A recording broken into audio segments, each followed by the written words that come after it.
የኢትዮጵያ ሳቅ መሪ ኮከብ የሚል ክብር የተሰጠው ማን እንደሆነ ያውቃሉ? እሱ ከያኒ ተስፋዬ ካሳ ነው። ባለ ሱቅ ባክህ እንደው የማይመለስ እንግዳ አስቀምጬ ብዬ እንደው ትልቅ ሰው ባክህ እንደው እንቁላልስ ይሰጠኝ እንደው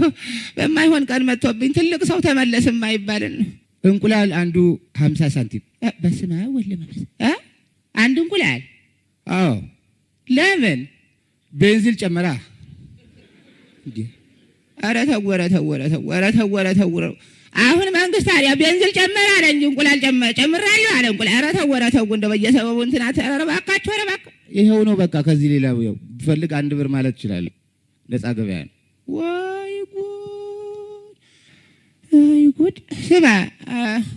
ይሄ እንቁላል አንዱ 50 ሆኖ ቤንዚን ስለጨመረ ነው ብለኸኛል እንግዲህ አሁን ይሄ እንቁላል ሞቢል ነው ቶታል ነው የጣለው ተስፋዬ በመረቀልዶቹ ብቻ ሳይሆን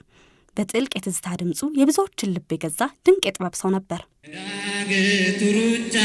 ማነው የሚድን ግን እስከዚያው ድረስ ነፍታልኝ ያውቃል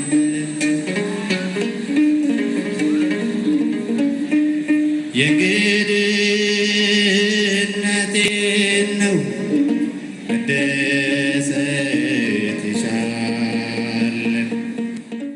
ገና በ37 ዓመቱ በለጋነቱ ቢለየንም ስራዎቹ ግን ዛሬም ድረስ ያው ናቸው።